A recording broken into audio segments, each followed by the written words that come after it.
Олег Сидоров, кандидат филологических наук, заслуженный работник культуры Республики Саха-Якутия, заведующий кафедрой журналистики СФГУ имени Амосова, председатель Ассоциации писателей Якутии, академик Академии духовности Республики Саха-Якутия, лауреат Государственной премии Республики Саха-Якутия имени Платона Аюнского. Олег Гаврилович, я тебя знаю совсем молодым, и мы вместе начинали. Поскольку я по возрасту старше, то перейдем сразу на «ты». Конечно. Эта передача дает такую возможность. Да. За последние годы событийный ряд в твоей судьбе, можно сказать, пассионарный и взрывной. Ты написал 3 сильнейших книги про Платона Аюнского, Максима Амосова, Михаила Ефимовича Николаева, серии «Жизнь замечательных людей». Как эти книги становятся достоянием всемирным, так как героями этой книги становятся выдающиеся, гениальные люди планеты нашей. Для меня сейчас ты совсем как бы глыба такой, да, глыба. Есть ли в твоей судьбе какие-то знаки, символы, какие-то импульсы? Что подвигнуло? В детстве помню, как мы дома нам включали пластинки Нургун Батов, исполнение Гаврила Колесова. Ну, в общем, где-то там это все, конечно, зарождалось, интерес к Аюнскому. Илин, первый журнал, это Саха-Умук, когда мы создавали общественное движение, мы спорили с тобой, да, по поводу названия Илин. Вот почему журнал Илин был назван Илин? Илин — это не столько только Восток, да, это как прямой перевод Восток, но там же Ил, да, корень слова, объединение, народ, да, из древнетюркского. Ну, еще можно же перевести Илин вперед, то есть она как многозначное слово. В первых изданиях твоего журнала ты объяснял о том, что Иль — это название реки Лен. Да. Иль. Или какая-то версия есть другая. Эль-Лене. Эльден. Версия названия Лены откуда произошло? Мне кажется, это слово имеет именно древнетюркские корни. Мне кажется, в этом, хотя там пытаются объяснить, что это венкийское или венское, да, слово. Журнал Илин это историко-культурологический журнал. Это первый журнал такой у нас появился, да? И там, правда, развернулось как бы возвращение имен, да, имен выдающихся деятелей, истории, той истории, которая официально в советское время умалчивалась и так далее. В этом плане, конечно, журнал «Илин» сделал огромную такую, скажем так, историческую, культурологическую, и просветительскую деятельность. Вот все-таки ты считаешь, что появление этих фундаментальных книг в серии «Жизнь замечательных людей» связано с твоей деятельностью в журнале «Илин»? Или мне послушать, что Аланхо еще имело какое-то значение? Да, конечно. Ты же родом из Амги. Амга, там да, конкретно. Амга. Амма бейте, центр. Амма, да, из Да, Амги. Амма, ага. Так. А при чем тут Аланхо-то? В детстве у нас была дома такая радиола. Включал и слушал Аланхо. Даже иногда как будто я слышу Гаврила Колесова исполнение, да. И, в общем-то, это, мне кажется, как-то мне оно сидело.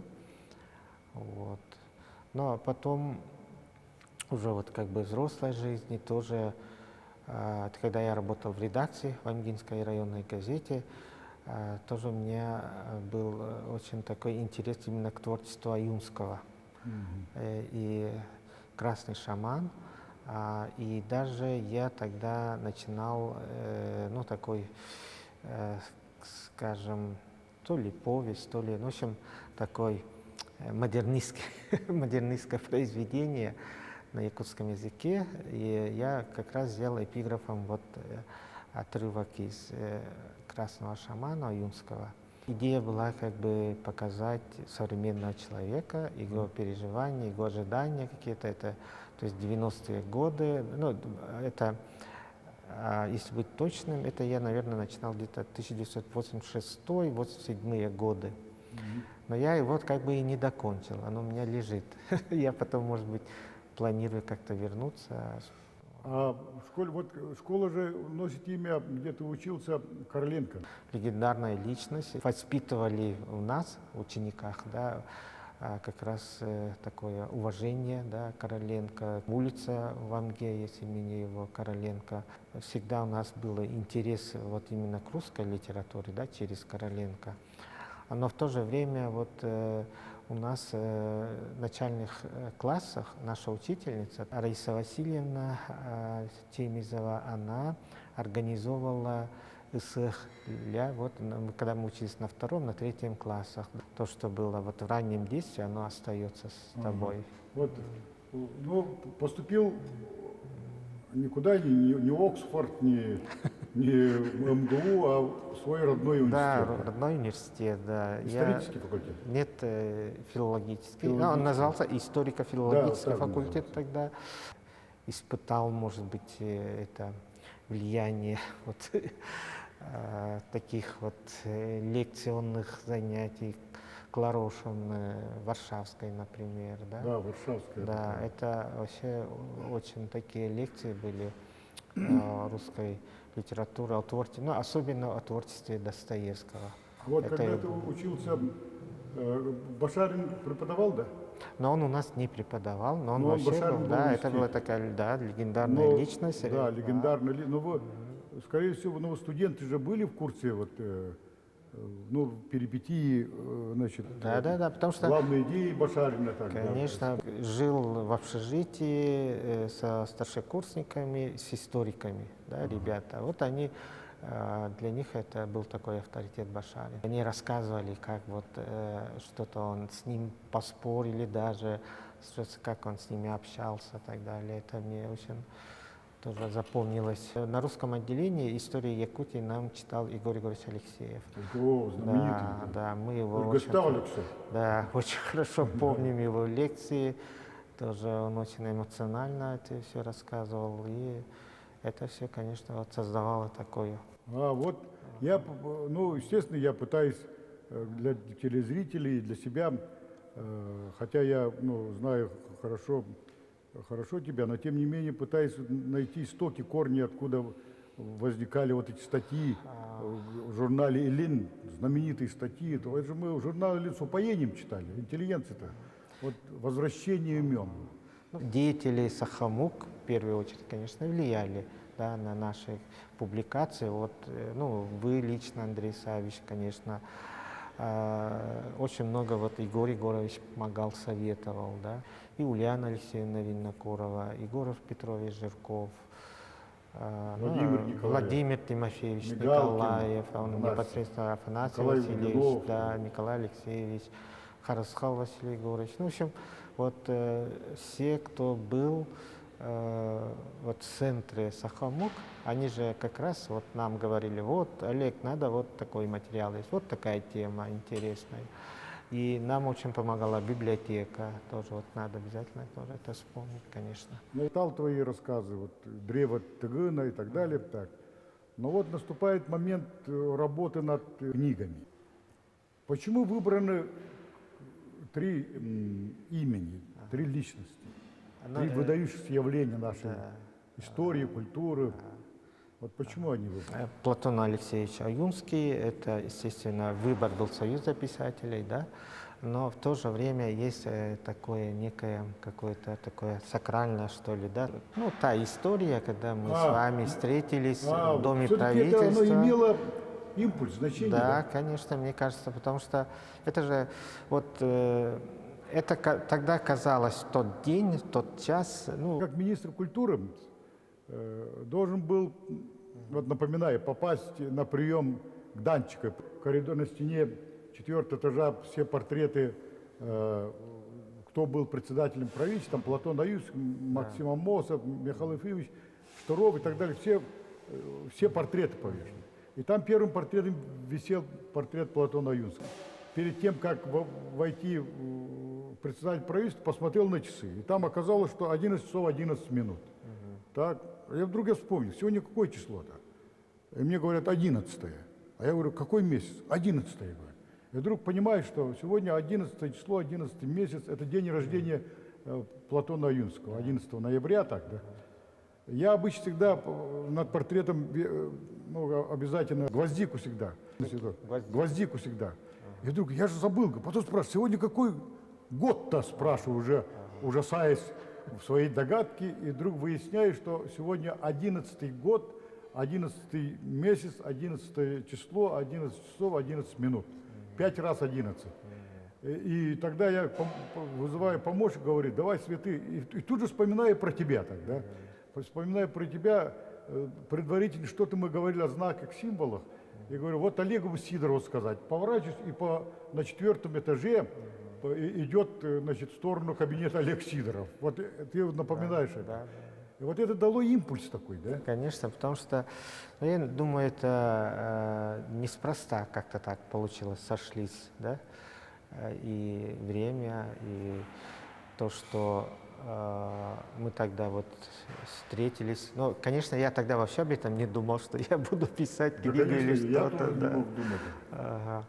Вот. Но, видимо, как-то вот есть что-то такое, которое вдруг напоминает, что, в общем-то, вот о наших, да, классиках. То есть знаки, символы какие-то Да, идут. да. Что главная новость какая, которая, пройдя через судьбу, через исследование, вот очень точно там исследование идет, главная новость какая? Но я старался показать его именно вот такую, как цельную натуру, личность, который соединял и прошлое, и настоящее, и будущее. Главное, мне кажется, он очень сильно повлиял на то, как вот якуты, саха определили для себя свою идентичность, да, что я саха, да, мы народ, мы нация.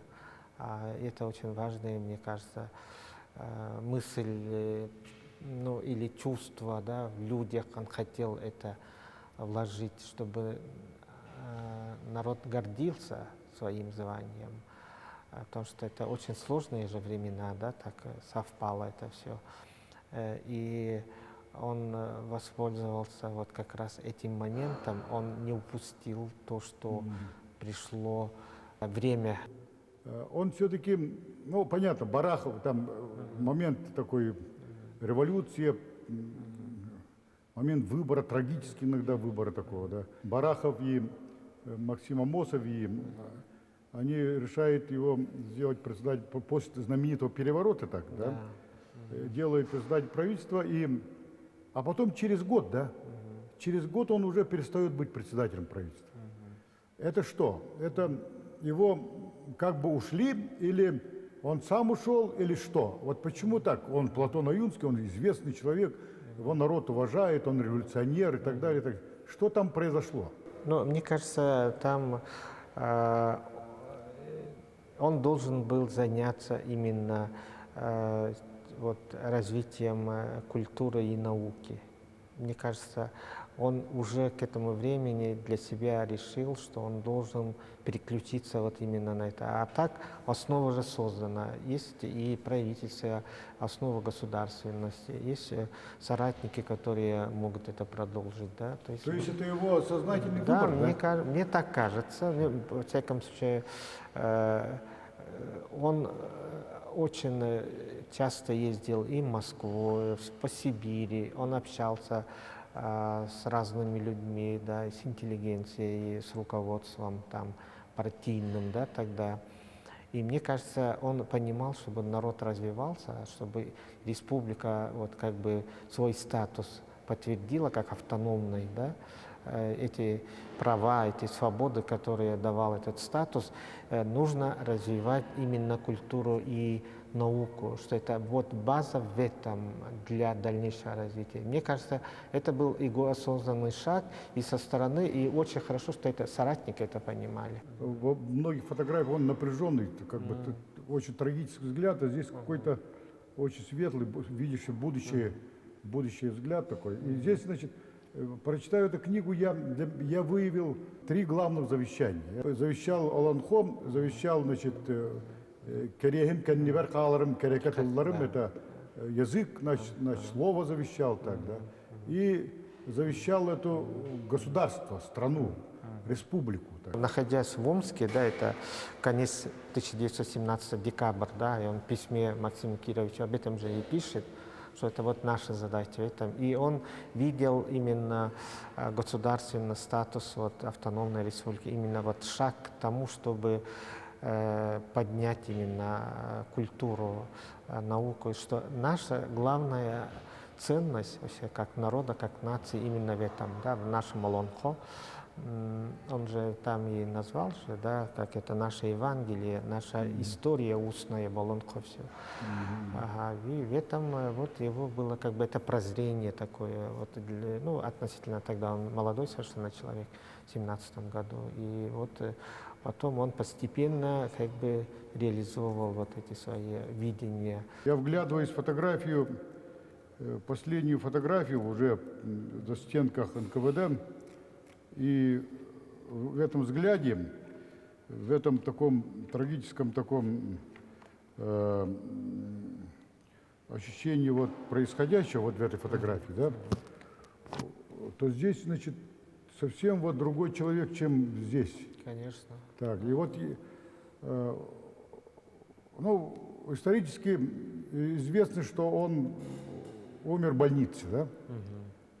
Так. Тюремной больницы. Тюремной больнице. Это точная констатация, плюс Да, документы, это, да? Да, это констатация. Ага. Но вот дальше, это где похоронено, оно до сих пор как бы тайна, да, то есть вот эти поиски ни к чему пока не привели. А когда он писал «Красного шамана», это какой-то 25-й год, так, да? Ну, он начинал в 17-м году. Да, в 25-м году. Да, Вот нет ли ощущения, что к 25-му году он уже понял, к чему приведет революция? Через даже «Красного шамана». Да. Он, вот как раз, мне кажется, он начинал понимать, что переустройство, за который вот взялось, значит, ну, социал-демократы, потом большевики, что это все-таки вот несет потери. То есть он же видел это, что происходило, и поэтому вот его поворот к интеллигенции, да, и привлечение интеллигенции, защита. Поэтому Платон Алексеевич, в общем-то, здесь он оказался таким, у него, ну, было свое видение, конечно же, это все сказалось. Потом мы не можем его отделить, конечно, от образ Аюнского от его произведений, конечно же. Потому что вот там он как раз, наверное, излагал все, что у него в душе. И, то есть Аюнского как личность невозможно. Хотя часто бывает, что вот... Только как политика, как государственника, да, как создатель автономной республики, это на самом деле это только его часть, да? А на самом деле вот его как бы ну, главное в его жизни это были все-таки вот его произведения. С одной стороны, как он в своем эпосе Нергунботы стремительно пишет, Оюн Угоудердал, Оюнского час. То есть он не зря псевдоним шаман, да, Оюн, шаманский такой, да. В нем и какое-то мистическое сакральное такое присутствует. А с другой стороны, он как политик, идеолог, так. А с третьей стороны, он художник, писатель, Гомер наш, так, да. Поэтому для меня он совершенно в трех ипостасях. И мне ощущение, что он как бы это три человека. Поскольку, ну, даже в книге, вот я читаю книгу, я понял, что он нигде не высказывался о своих как бы внутренних разногласиях с политикой, с проводящей линией и так далее. Он не высказывался, но в произведении же все звучит по прошествии времени. Платон Алексеевич стал заниматься научной деятельностью, да, он понимал, что здесь он успеет что-то сделать, оставить. Якутский язык и пути его развития, это его диссертация была? Да? Это его диссертация. Вот я вычитал один момент, в котором он пишет о происхождении самоназвания якутов Саха. И там он очень точно пишет, ну, ссылаясь на Мара, там, знаменитого лингвиста, ученого, он говорит о том, что саха – это самоназвание от слова ях, сах, саха, сах, сахат. И слово якут, он уже название якут, это не самоназвание же, другие там русские, там другие, тоже, говорит, состоит из двух якутских слов, говорит, як, сах и кут, как бы. Сах, сахаттан, кут это душа народа, а сах это далеко Бог, там, душа, носитель Бога, вот так он выводит. То есть, изучая якутский язык. Вот. То есть, в эпосе Нюргун Бот стремительный, он написал религию народа, да? Олонхо, он постарался собрать вот все то, что касалось именно религии, то, что касалось вот такой истории, да, древней. И он именно воспринимал, мне кажется, вот Олонхо как отражение и религиозных воззрений, и как отражение истории, древней истории. И он дальше мог, если бы ему это было получилось, он бы дальше углубил бы эти свои исследования именно в этой части. И он же начинал как раз вот слова якутские, искал истоки, да, вот, и он мог вот с таким интеллектом, с таким вот силой, да, вот какой-то сакральной, он мог много интересного как бы показать, понять в Олонхо. И вот, к сожалению, вот этого не случилось. Остается как бы нам сейчас вот попытаться дальше углубляться. Ну, сейчас Олонхо очень активно изучает со всех сторон, да, но это очень хорошо. Вторая книга Максима Мосов, так, тоже из серии «Жизнь замечательных людей». Если Платон Аюнский «Республика Саха», но своим произведением выходит за пределы республики, за пределы России. А Максим Мосов деятель масштабов мирового, если посмотреть, вот ты здесь пишешь о его организации экспедиции, знаменитой экспедиции по изучению там социальной, экономической, географической и так далее. То есть выбор его обусловлен чем? Мечта была Лены Максимовны, да, младшей дочери, чтобы об отце вышла книга в этой серии. Она же изучала, да, и исследовала очень много, поэтому для нее это очень было важно. Признание какое-то, она так воспринимала, да, вот, не только заслуг, а именно, что Максим Кирович вот, человек уровня всероссийского, всемирного. Даже были такие, ну скажем так, геростраты такие в нашей истории, так, которые пытались, значит, противопоставить и Платона Алексеевича Аюнского, и Максима Кировича, да еще и подавали Максима Кировича совсем из другой, как бы, даже подтверждая некоторыми документами, помните, да? Его назначили руководить сначала Карагандинского обкома партии, так, да? Так и называлось. Казахстан, да? И его отъезд от Якутии, это связано было с чем? Ну вот, с работой комиссии Полуяна, да, это комиссия приезжала, и здесь они проводили вот проверки, потом было написано как бы заключение, и конкретно вот они были обвинены в том, что проводили вот политику соглашательства, да, с интеллигенцией там, и они были, ну, по этой терминологии вызваны в Москву, да, то есть и таким образом они их отстранили от непосредственно работы здесь, в Якутии. Ситуация была такая, что комиссия Полуяна, конечно, они приехали уже фактически с готовыми, видимо, решениями, что надо, значит. То есть, с одной стороны, получается, что Максима Кировича отстранили от руководства республики, в котором он поддержал интеллигенцию, там сразу сложнейшие переговоры с повстанческим движением и так далее, и его отстранили, но он же кадр-то ценный, поэтому он назначает еще более сложные ситуации. Там басмачи, там, То есть становление, раздел Киргизию от Карагандинского, это сложнейший процесс. Его назначают на самую сложную еще как бы, ну, фронт работы. Да, то есть но он не сразу, а он вначале в Москве, его там, значит, он обучается, учится, потом по предложению вот этой кадровой службы его назначают вот Казахстан вначале там, да, и потом уже видят, что, в общем-то, человек справляется, и его вот как раз тогда Киров заметил, да, когда он приезжал в Казахстан. То есть у него вот создается, видимо, очень хорошее такое мнение именно о нем как о организаторе, да, и потом его направляют в Киргизию, да, как для создания. Киргизский период здесь тоже очень точно документально сформулировал ты. Вот мне Чингиз Айтматов говорил о том, что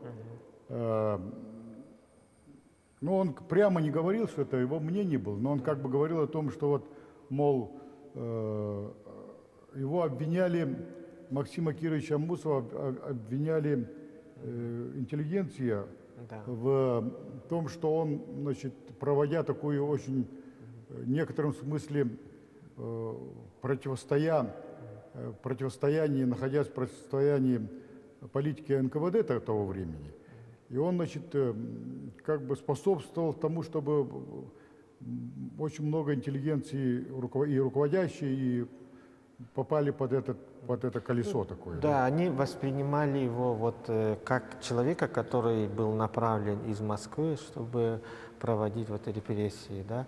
А на самом деле Максим Кирович, наоборот, он защищал, да, и он выступал напротив, вот как раз он выступал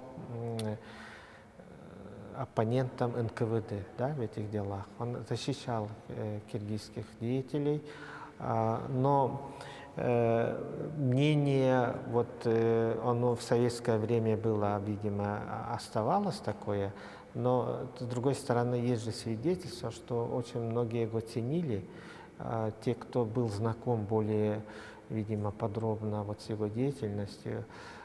Там я тоже привожу вот воспоминания, да, там и в советское время, что Максим Кирович незаслуженно забыт в той же Кыргызстане, да. Вот перелом произошел в 90-х годах по отношению к Максиму Кировичу, да, это когда и Михаил Ефимович ездил, да, с делегацией. Вот, потом постепенно вот, историки очень много сделали, конечно, и журналисты, писатели, вот, о возвращении имени Аммосова именно там, в Кыргызстане. Потому что, ну, есть уже и улица, и памятник. Отец Чингиза Айтматов, Тарекул Айтматов, работал с Максимом Кировичем. И когда вот Айтматов, они нашли могилу отца, я ездил туда, ездил к могиле. До этого, значит, разговаривал с Айтматовым, и тогда он, это, пройдя уже лет 20 уже прошло, видимо, от первого такого знакомства, и он уже тогда говорил о том, что вот да, Максим Аммосов, оказывается, всячески пытался оградить там. И даже и это тоже было вменено ему вот в вину. Какие истоки, что им двигало вот в этом служении, за которое он отдал жизнь, он за идеал же, за идею отдал, за идею, значит, партии. Максим Кирович, видимо, он видел Якутию как такую самостоятельную республику, которая могла бы развивать и свою экономику. Почему он пригласил эту экспедицию Академии наук? Это же не просто для того, чтобы изучить и как бы вот дальше осваивать, а он видел именно в этом основу для развития своего народа, да, кто живет здесь на территории Якутии. Максим Кирович тоже же очень повлиял Алан Коцут, там я как раз об этом тоже упоминаю. И почему он очень близко принял именно нас. Максим Кирович, как он уже дал конкретное указание, чтобы Манас должен переводиться, должен изучаться. Кыргызские ученые, писатели, вот когда они приезжала делегация, они это признают и видят именно в этом его как бы вклад сейчас в развитие, да, именно культуры Кыргызстана. Появляется следующая книга из серии «Жизнь замечательных людей». Михаил Николаев, получается, человек, создавший новую эпоху, так, да? Для республики, для народа Саха, для народов нашей республики. Самое главное, вот Аюнским, Амосовым и их соратникам Михаила Ефимовича объединяет то, что они именно искали пути, как сохраниться, как развиваться. Традиционно мы называем первой интеллигенцией тех, кто вот в конце 19 начале 20 века. На самом деле, если брать историю Якутии, первым интеллигентам надо отнести тех людей, которые и в 18-19 веке освоили, да, вот, не только там грамотность, а именно выступали за развитие, за сохранение, да, культуры, и, ну, начиная от Цегена Ржакова и так далее. И Михаил Ефимович тоже вот опирался на Кулимлира, на Ксенофонтовых, он и на Аюнского, Амосова, Барахова. То есть вот он опирался на их мысли, их деятельность. Это его сильная сторона именно в этом. В России есть какой-то вот такой взгляд назад, да, то есть стремление сохранить то, что было. То есть, опираясь на прошлое, двигаться вперед. Да, то, что сегодня есть хорошее, оно должно быть основой для развития. Вот этого почему-то нет у нас, мне кажется. Вот а Михаила Ефимовича вот это есть, это было, и поэтому он многого добился на 90-х годах.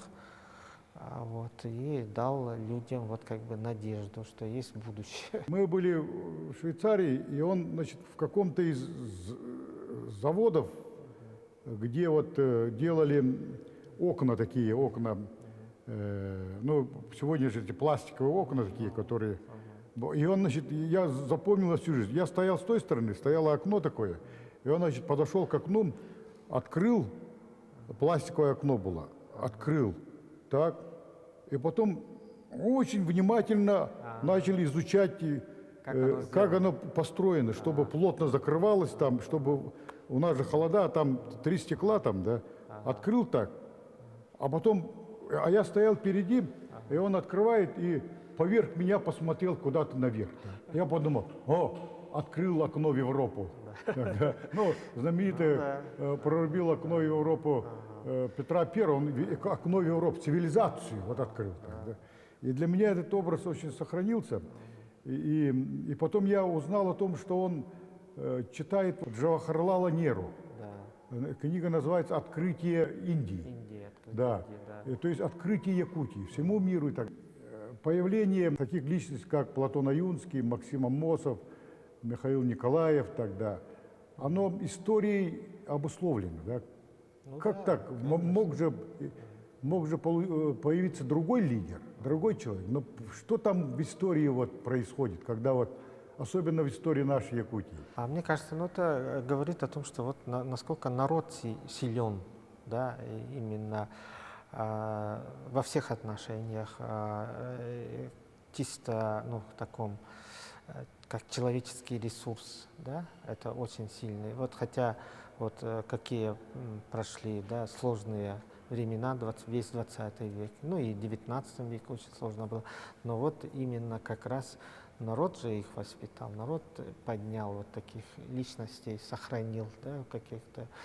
И это говорит о силе народа. То есть выпистовывает народ. Это не они, это своеобразный такой востребованный, это вызов, люди отвечают вызову времени. Дух народа. И вот когда я работал над этими книгами с редакцией издательства «Молодая гвардия», они как раз вот, они говорили, что они открывают Якутию, да, и говорили, что у вас столько интересных людей, личностей, лидеров, которые вот достойны нашей серии.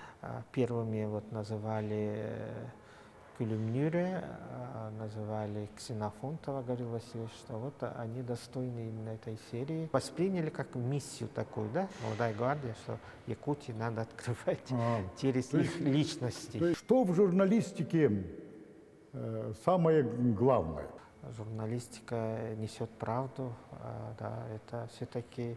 Но Пушкин же говорил, что нет правды на земле, но правды нет и выше. Журналист же, он исследователь в какой-то степени, он дает аудитории разные мнения, да, и человек сам, основываясь на этом, должен как бы выработать свое мнение. Журналист специально дает разные мнения? Или же он То, что есть он в жизни, выражает свое мнение, создает разнообразие мнений? в том числе тоже, конечно, он должен выражать свое мнение, потому что он же занимается этой проблемой. Журналист должен для того, чтобы написать материал, он же должен изучить. Что у многих людей в современности появляется какая-то настороженность к журналистам. Потому Это откуда что вы появляется? Это, скорее всего, вот, потому что непрофессионализм журналиста, да, потому что иногда журналист, ну, что делать, да, это есть, они просто берут какую-то скандальную новость и сразу первым прокричают. Это да. Не дав как бы возможности изучить это, да, с разных точек зрения. Это есть. Это как раз говорит о непрофессионализме, потому что в журналистику пришли много непрофессионалов. Не стали ли блогеры важнее и, может быть, даже острее и честнее, даже если, чем журналисты? Конечно, в чем-то, да, так То есть и есть. куда да, уходит да. профессия журналиста? Ага. Не, она остается, и она и будет, потому что все-таки за журналистом, профессионалом, это вот его вдумчивое отношение к теме, к проблеме. А блогер, он может ярко написать сегодня, да, и не изучив, не исследовав. Да. То есть блогер – это человек, который сам становится источником информации, не Транслятором информации. Транслятором некой информации или мнения. Но это не значит, что он прав, да, потому что журналист, профессионал, это еще раз подчеркну, профессионал, он должен подойти, очень-то потратить уйму времени, и у него должен быть очень хороший багаж знаний, да, обо всем, и в первую очередь о тех темах, на которые он пишет. Он должен быть подготовлен, да, и он буквально в сжатые сроки должен написать и должен перепроверить. У нас же есть железный закон, ты должен проверить у 3 источников. А вот спросите вот тех, кто как бы занимается вот такой журналистикой такой скандальной, вот они проверяют ли свою информацию 3 источников. Это вот такой выработанный веками, это же журналистика же России или Якутии, она же не оторвана от вообще мировых тенденций. Наша передача называется ЛИТ. Л это государство, страна, народ, так, И это как бы обод, а ИТ это человек, который печется, беспокоится, проявляет деятельность в отношении становления государства, страны, народа, так, да. Люди, которые по-настоящему занимаются, пекутся, и их деятельность посвящена вот как раз этим категориям, они сами себя никогда не перечисляют к элите, так, да. Вот я считаю, что вы являетесь, Олег Гаврилович Сидоров, являетесь как раз элитой. Да. Вот эти книги, которые вы издаете, ваша деятельность в разной, и общественной, и в воспитании журналистов, молодежи.